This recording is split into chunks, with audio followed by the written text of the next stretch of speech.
오늘 주시는 하나님 말씀은 누가복음 24장 1절부터 12절까지의 말씀입니다.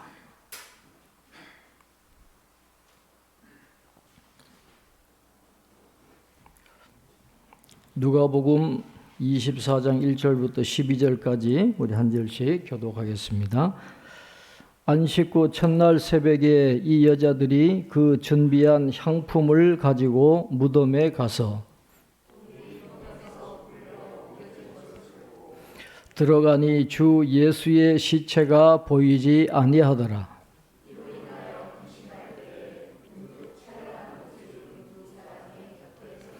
여자들이 두려워 얼굴을 땅에 대니 두 사람이 이르되 어찌하여 살아있는 자를 죽은 자 가운데서 찾느냐.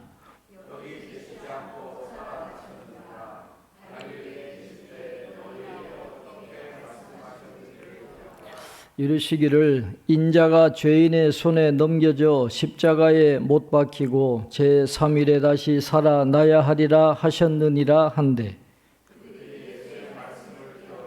무덤에서 돌아가 이 모든 것을 11 사도와 다른 모든 이에게 알리니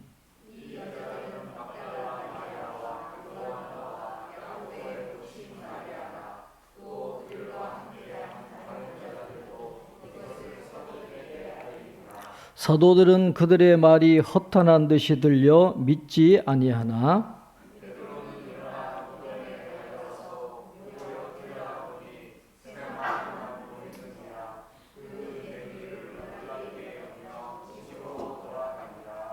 아멘. 예, 교회 소식 주보를 참조해 주시길 바랍니다. 오늘 부활 주일입니다. 부활의 은총이 여러분과 함께 하시길 바랍니다. 우리 함께 예수님 부활하셨습니다. 함께 인사하겠습니다. 예, 예수님 부활하셨습니다. 부활의 은혜가 함께 하시길 바랍니다. 광고 드린 대로 저는 이번 주에 노예에 참석을 하게 되고 또 큐티인 5월, 6월호가 나왔습니다. 잘 활용해 주시길 바랍니다. 지난 금요일 날 김상준 장로님 댁에 다녀왔는데 얼마 전에 열이 올라가지고 119를 불러서 병원에 갔는데 응급실에 입원을 시켜주지를 않더래요. 뭐 의사가 없어서 그런지 어떤 일인지 몰라도 근데 이제 병원에서 안 받아줘서 집으로 돌아오셔가지고 그나마 그 응급대원이 조치를 취해줘가지고 열이 좀 내려가서 다행히 위기는 넘겼는데 그 뒤로는 힘이 없으셔가지고 그냥 침대에 계속 누워 계세요. 옛날에는 뭐 재활 자전거도 타시고 했는데 이제 기운이 없어서 지금 그것도 못 하시고 침대에 계속 누워 계시는 그런 상황입니다. 다시 힘을 내고 다시 재활할 수 있도록 기도해 주시기를 바라고 내년 6월에 아마 그 아파트가 재건축을 한대요. 그래서 또 이사를 가셔야 될 것 같아요. 그래서 여러 가지 일이 많은데 잘 될 수 있도록 기도해 주시고 주일마다 TV를 큰 걸 갖다 놓고 바로 눈앞에서 우리와 함께 지금 예배 드리세요. 그래서 끝나고 나면 저 비치면 끝까지 바라보신대요. 그래서 손 좀 흔들어 달라고 그래요. 예? 보시고 권사님, 장로님 손 좀 흔들어 주시면 힘이 날 것 같아요. 그러니까 예배 끝나고 나가실 때 저 끝까지 보신다니까 나갈 때 하이 이렇게 인사를 좀 하시면 좋겠습니다. 부활절이 되면 여러 사람들이 뭐 인사도 하고 뭐 이모티콘도 보내고 하는데 한 인상적인 문자를 봤어요. 포항에서 목회하는 목사님인데 교회 마당에다가 텃밭을 가꿔요. 그래서 상추도 심고 여러 채소를 심는데 어느 권사님이 팔을 똑바로 심는 게 아니고 그냥 눕혀서 이렇게 심더라는 거죠. 아니 권사님 왜 눕혀서 심냐고 이걸 세워서 심어야지 왜 그러십니까? 그때 목사님요 이거는 파는 눕혀 심어도 지가 알아서 일어납니다 이러더래요. 그 나중에 며칠 지나고 물 주고 보니까 서더라는 거예요. 그러면서 문자가 왔어요. 부활신앙으로 이렇게 파와 같이 다시 일어납시다. 화이팅 합시다. 낙심되는 일도 있고 좀 힘든 일이 있어도 사망 권세 계신 주님의 능력이 함께 하시면 파처럼 일어날 수 있다는 거예요. 그래서 목사님과 교회에 그런 은혜가 있기를 바란다. 이런 문자를 받았어요. 감동이 되는 거예요. 그래서 우리 성도님들도 부활의 능력이 함께 하실 때 이 파가 일어나듯이 여러분도 일어나는 축복이 있기를 바랍니다. 우리 초대교회 역사를 쭉 보면 예수님이 부활하시고 승천하시고 이 교회가 세워지고 몇 세기 동안 굉장히 어려웠거든요. 핍박도 받고 또 로마에 또 전염병이 많이 돌아가지고 굉장히 힘든 그런 암흑기였어요. 그런데 그 암흑기에 교회가 성장을 한 거예요. 이유가 어디 있을까? 기독교가 희망의 원천이 되었기 때문에 그렇다라는 것입니다. 이 고대 전염병을 연구하는 역사가인 이 카일 하퍼라는 분이 이 전염병이 창궐한 이 어두운 시대에 어떻게 기독교가 번성할 수 있었느냐 하는 질문을 던졌더니 그분이 이렇게 대답을 했어요. 이 그리스도인들은 그런 이 전염병이 창군하는 이것까지도 굉장히 긍정적인 시각으로 봤다는 거예요. 원래 이 현세는 덧없는 것이기 때문에 영원한 것이 아니잖아요. 그러니까 이 현세에 소망을 두지 않았다는 거예요. 어디에 소망을 뒀느냐? 더 큰 이야기, 우주적인 이야기에 소망을 두고 살았다라는 것입니다. 그래서 그 큰 이야기가 지향하는 그 목적이 어디냐? 부활한 다음에 회복된 새 하늘과 새 땅에 들어가는 것이 목적이라는 거예요. 이 세상이 목적이 아니라 부활을 소망하고 새 하늘과 새 땅에 들어가서 살아가는 그것이 그들의 희망이었기 때문에 이 전염병이 창궐하는 이런 때에도 희망의 끈을 놓지 않고 살아가는 걸 보니까 이 사람들이 감동을 하고 저기에 뭔가가 있구나. 그래서 이 개종을 하고 기독교가 성장하게 되었다. 그렇게 이야기를 하고 있습니다. 이런 모든 희망의 구심점이 되는 사건이 바로 예수님의 죽으심과 부활이에요. 이 부활신앙의 첫걸음은 어디냐 하면 부활이 역사적으로 실제로 일어났다라는 사실을 믿는 데서부터 출발하는 겁니다. 이건 미신이 아니에요. 상상해낸 이야기가 아닙니다. 실제로 일어난 사건이다라는 것을 믿는 데부터 출발하게 되는데 오늘 이 누가복음도 예수님의 부활에 대한 여러 가지 암시를 우리에게 주고 있습니다. 그래서 오늘 이 말씀을 통해서 예수님의 죽음이 역사적인 사건이었구나 하는 것을 다시 한번 확인하면서 그 부활의 신앙이 우리에게 주는 그런 힘과 소망을 얻는 시간이 될 수 있기를 바랍니다. 자, 오늘 1절에 보면 안식 후 첫날 새벽에 여자들이 준비한 향품을 가지고 무덤에 갔다 그렇게 말씀을 합니다. 이 앞에 내용을 쭉 보면 이 여자들은 갈릴리에서부터 예수님을 쫓아온 여자들이에요. 예수님을 경제적으로도 돕고 예수님을 계속 그 제자들과 공동체를 도왔던 그런 여인들인데 금요일 날 예수님이 십자가에 못 박혀 죽으시고 아리마대 요셉이 그 예수님의 시체를 거두어서 자신의 무덤에 새 무덤에 장례식을 하는 것까지 다 본 여인들이에요. 그리고 그 무덤에 들어가서 예수님의 그 시체가 놓여 있는 그런 모든 상황을 다 지켜보았던 여자들입니다. 근데 금요일 날 돌아가셨는데 금요일 해가 지면 안식일이잖아요. 그러니까 시장이 문을 닫아요. 그러니까 급하게 가가지고 예수님께 마지막 사랑을 표현하기 위해서 향품을 사가지고 또 토요일은 안식일이니까 못 가잖아요. 그러니까 안식일 하루를 보내고 이 안식 후 첫날 새벽, 주일 아침이죠. 오늘 새벽에 이제 무덤을 찾아서 마지막으로 주님께 사랑을 표현하는 그런 향품을 발라드리기 위해서 이제 무덤을 찾아갔는데 여기에 이제 놀라운 일이 일어나게 되는 것이죠. 돌이 무덤에서 굴려 옮겨진 것을 보고 들어가니 주 예수의 시체가 보이지 아니하더라. 그랬어요. 여기에 벌써 부활에 대한 암시가 두 가지가 나와요.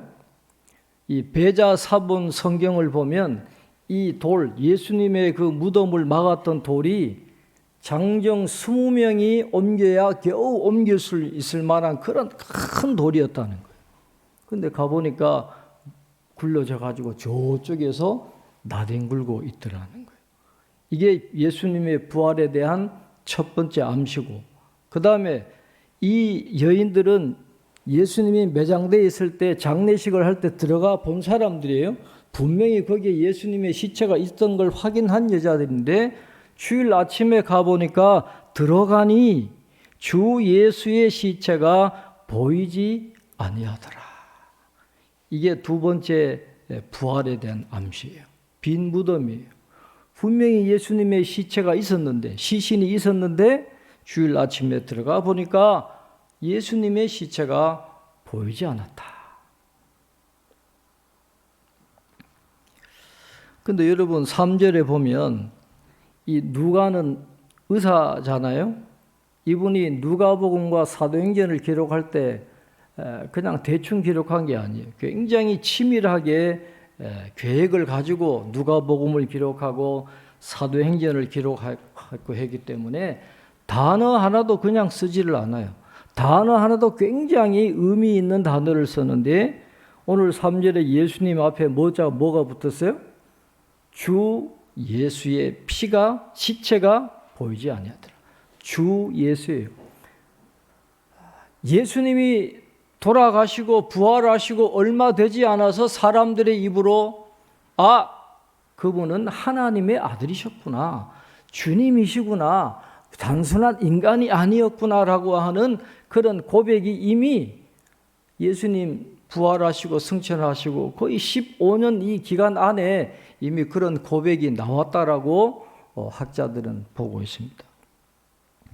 베드로가 오순절에 선포했잖아요. 사도행전 2장에서 이 예수를 하나님이 주와 그리스도가 되게 하셨느니라. 단순한 사람이 아니라는 거예요. 주 예수예요. 주님이시라는 거예요. 신성을 가지신 분이다 라고 하는 것을 누가가 지금 이야기하는데, 사람이 어떻게 부활할 수 있어요? 하나님만이 하실 수 있는 그것을 이제 주님이 보여주신 거예요. 주 예수의 시체가 보이지 아니하더라. 이분은 단순한 인간 예수님이 아니에요. 하나님의 아들이시고 신성을 가지시고 죽음을 이기시고 부활하신 그 주님이시다라고 하는 것을 누가가 보여주고 있는 것입니다. 돌이 굴러지고 예수님의 시체가 없어졌어요. 그러니까 그들의 반응이 어땠습니까? 4절에 보면 이로 인하여 근심할 때에 문득 찬란한 옷을 입은 두 사람이 곁에 섰는지라. 근심했다라는 말은 당황해서 어쩔 줄을 몰랐다라는 거예요. 이걸 도대체 어떻게 이해를 해야 되는지를 합리적인 설명을 할 수가 없어요. 당시 유대인들은 세상 마지막에 부활이 있다는 건 믿었어요. 그러나 지금 예수님이 죽으셨는데 살아나셨다는 건 상상도 할 수 없는 이야기죠. 어떻게 인간이 살아날 수 있냐? 이게 모든 보편적인 인간의 생각이었는데 예수님의 시체가 없으니까 이게 합리적으로 이해가 안 되니까 지금 당황해서 어쩔 줄을 모르는데 찬란한 옷을 입은 두 사람, 천사들이 곁에 서 있었다. 그렇게 이야기를 합니다. 자, 우리 5절, 6절 한번 같이 읽겠습니다. 5절, 6절입니다. 여자들이 두려워 얼굴을 땅에 대니 두 사람이 이르되 어찌하여 살아있는 자를 죽은 자 가운데서 찾느냐? 여기 계시지 않고 살아나셨느니라. 갈릴리에 계실 때에 너희에게 어떻게 말씀하셨는지를 기억하라. 그렇습니다. 이 천사들, 이 영적인 존재를 보고 두려워서 땅에 얼굴을 대고 있어요. 그러니까 이 천사들이 이야기하는데, 이 천사들의 음성이 부활에 대한 세 번째 암시예요. 뭐라 그랬습니까? 어찌하여 살아있는 자를 죽은 자 가운데서 찾느냐? 예수님은 살아나셨다. 살아있는 자라는 것이죠. 죽은 자가 아니라는 것. 살아나셨다라는 것. 여기 계시지 않고 살아나셨느니라. 정확하게 번역을 하면 그가 살리심을 받으셨느니라, 그렇게 되어 있어요. 수동태로. 하나님이 그를 살리셨느니라. 그리고 갈릴리에 계실 때에 너희에게 어떻게 말씀하셨는지를 기억하라, 그렇게 말씀하고 있어요. 마태복음과 마가복음에는 어떻게 기록하고 있습니까? 너희들보다 먼저 갈릴리로 가셨느니라. 갈릴리로 가서 예수님을 만나라, 그렇게 이야기하잖아요. 갈릴리로 가라 그랬거든요, 마태와 마가는. 그러나 누가는 그렇게 말씀하지 않고 갈릴리에 계실 때에 너희에게 어떻게 말씀하셨는지를 기억하라, 그렇게 이야기해요.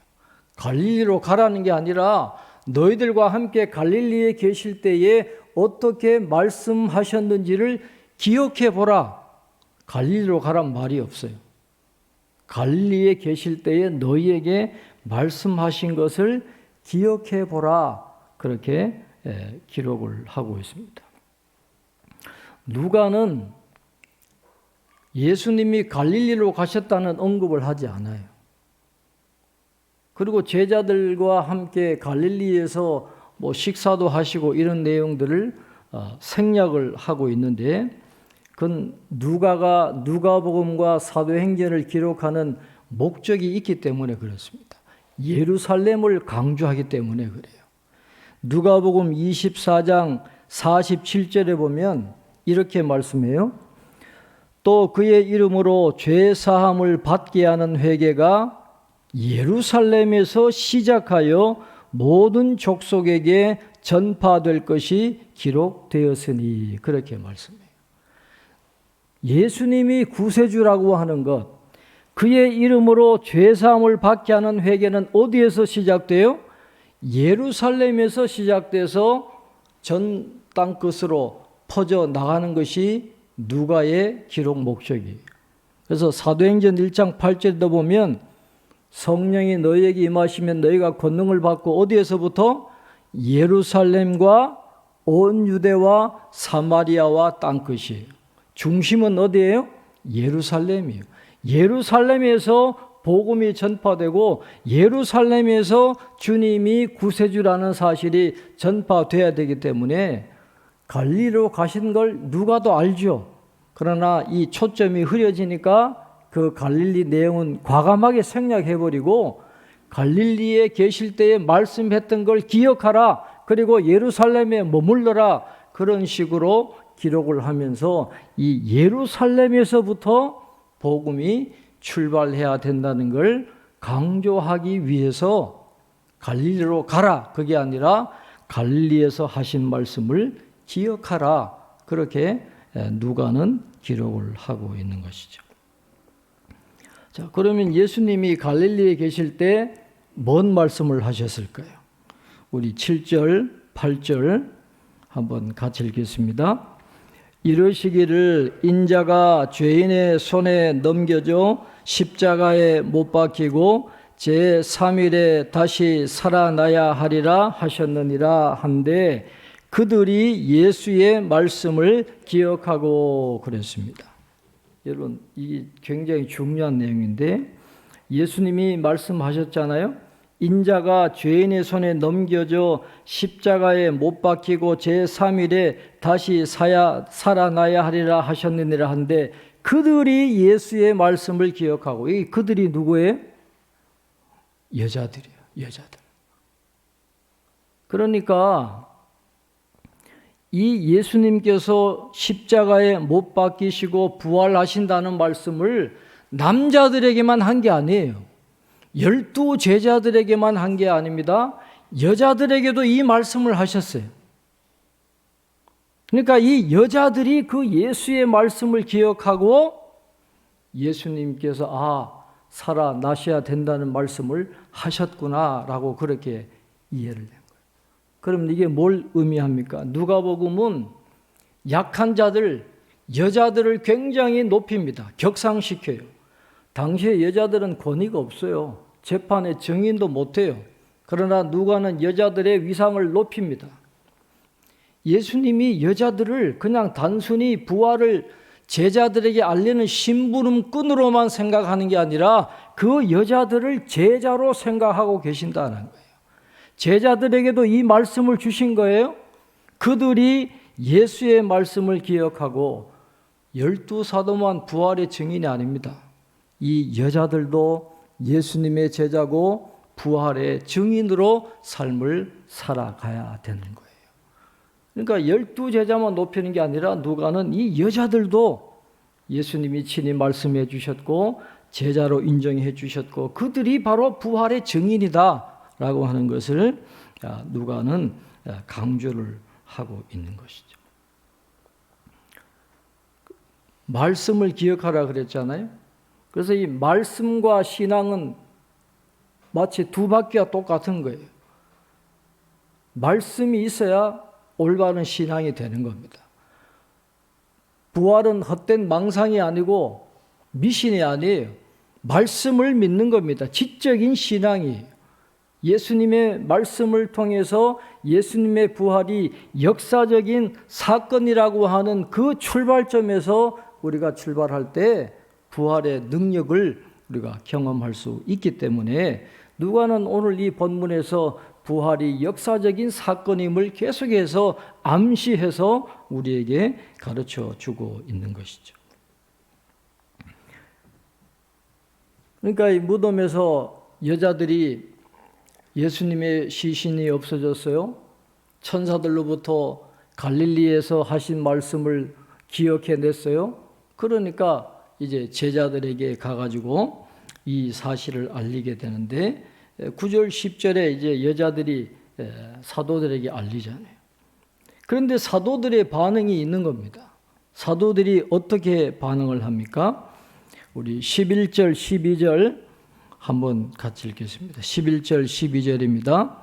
사도들은 그들의 말이 허탄한 듯이 들려 믿지 아니하나 베드로는 일어나 무덤에 달려가서 구부려 들여다보니 세마포만 보이는지라 그 된 일을 놀랍게 여기며 집으로 돌아가니라. 여기도 부활에 대한 두 가지 암시가 나와요. 첫 번째는 사도들이 여자들의 말을 어떻게 생각했습니까? 허탄한 듯이 들었다 그랬어요. 이 허탄한 듯이라는 이 헬라어는 의학 용어로 이 열에 들뜨거나 제정신이 아닌 사람의 짓거림을 의미하는 겁니다. 미쳤구나. 이 여자들의 말이 미친 사람이 하는 헛소리구나. 그렇게 생각을 했다라는 거예요. 제자들이 여자들의 말을 믿지 못했어요. 이게 부활에 대한 암시입니다. 여자들의 그 부활에 대한 말을 제정신이 아니구나, 미쳤구나라고 허탄한 이야기라고 말했던 그 사람들이 부활의 증인이 되잖아요. 생명 걸고 예수님을 전하는 사람으로 변화되는데 이건 부활하신 주님을 만나지 않고는 일어날 수 없는 그런 심리적인 변화고 삶의 변화인데 이것이 바로 예수님이 부활하신 것을 증거하는 그런 암시로 우리가 이해를 하게 되죠. 역시 베드로 또 달려갑니다. 다른 사람과 달리 베드로는 직접 달려가서 보니까 세마포만 보이는지라 그랬어요. 이게 부활에 대한 또 다른 암시잖아요. 만약에 예수님의 시체를 훔쳐갔으면 세마포를 다 싼 그대로 훔쳐갔겠죠. 그런데 시신은 없고 세마포만 그 자리에 남아있다? 이것도 부활에 대한 암시가 되는 거예요. 근데 베드로의 반응이 어땠습니까? 그 된 일을 놀랍게 여기며 집으로 돌아갔다 그랬어요. 오늘 본문에서는 그 누구도 확실하게 예수님의 부활을 믿었다라고 하는 표현이 없어요. 베드로조차도 지금 부활을 믿지 못하고 있다라고 하는 것을 지금 누가가 우리에게 보여줍니다. 그런데 나중에 이들이 다 부활을 믿게 되잖아요.